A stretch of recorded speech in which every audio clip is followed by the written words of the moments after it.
Hello বন্ধুরা, কেমন আছো তোমরা? আশা করি খুব খুব ভালো আছো।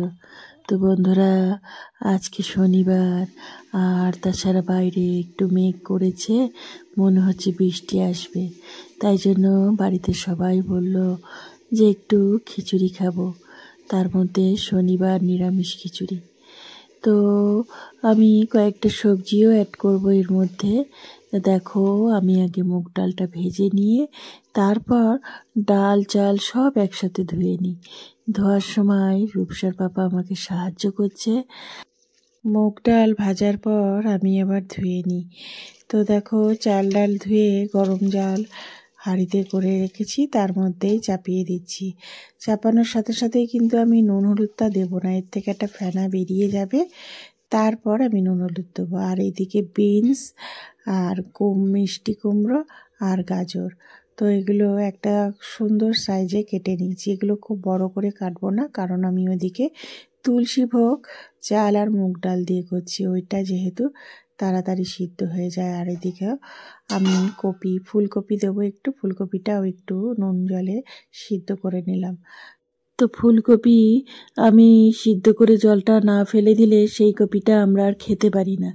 তো দেখো, এই দিকে চাল ডাল সব সিদ্ধ হচ্ছে।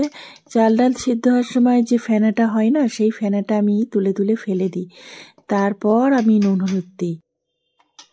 তো সবজিগুলো আমি একে একে ভেজে নেব। প্রথমে আলু ভাজবো, আলু ভাজার পরে আমি ফুলকপিটা ভাজবো, তারপর কুমড়ো ভেজে দেখো বিনস আর গাজর একসাথে ভাজছি। তো লাস্টে এগুলো ভাজলাম, আর বাদ বাকি যেটুকু তেল পড়ে থাকবে সেই তেলটা দিয়েই আমি মশলাটা করে নেব।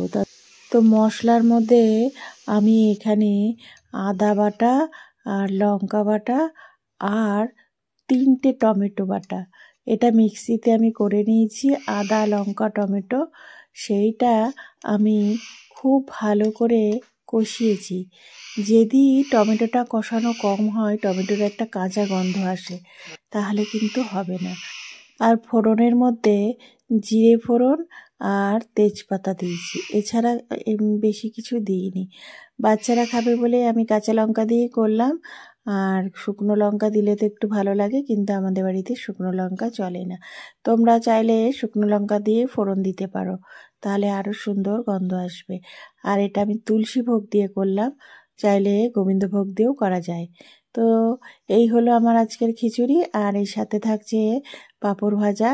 যারা বেগুন ভাজা খাবে তারা বেগুন ভাজা দিয়েও খেতে পারো, কিন্তু আমাদের বাড়িতে সবাই তো আর বেগুন ভাজা খায় না।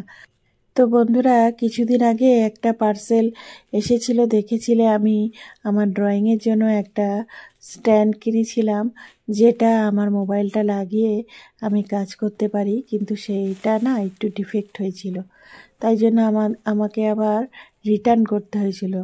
তো মিশো থেকে নিয়েছিলাম, রিটার্ন করলে না ওখানে সঙ্গে সঙ্গে আমাকে মানে টাকাটা ফেরত দিয়ে দেয়। তারপরে আমাকে আবার নতুন করে অর্ডার দিতে হয়েছে, তা সেখানে আবার একটু দাম বেশি পড়ে গেছে, কোনো ব্যাপার না। তা আমার তো যতক্ষণ নিতে হবে কিছু টাকার জন্য তো আটকাবে না, তা সেইটা আমি আবার অর্ডার দিয়েছিলাম, সেটা আবার এসছে। তো দেখো, রূপসা ওপেন করছে, আর ও পার্সেল ওপেন করতে খুব ভালোই বাসে। তো আর প্রতিদিন একটা একটা করে পার্সেল আসছে, তোমাদেরও দেখাচ্ছি, তোমরাও দেখছো আর আমরাও দেখছি। তো ভালো হলে তো রাখছি, ভালো না হলে আবার ছেড়ে দিচ্ছি। তবে সব কটা জিনিসই আমরা ইউজ করছি, এটাও ইউজ করছিলাম আমি, কিন্তু এটা একটু লাস্টে অসুবিধা হলো বলে আমাকে মানে ফেরত দিয়ে দিতে হলো। দেখো, এটা তো মনে হচ্ছে ভালোই হবে। প্রতিটা ফেরত দিতেও ইচ্ছা করে না, প্রতিবার ইউজ করব বলে কিনেছি। তো পরে দেখি বাবু এটা সেট করে দেবে আমাকে। তো বন্ধুরা, আজকের ভিডিওটা বাড়াবো না, পার্সেল ওপেন করা হয়ে গেছে। তোমরা খুব খুব ভালো থেকো, ভিডিওটা ভালো লাগলে একটা লাইক দিও, আর দেখা হবে আবার নেক্সট ভিডিওতে। তাহলে বাই বন্ধুরা।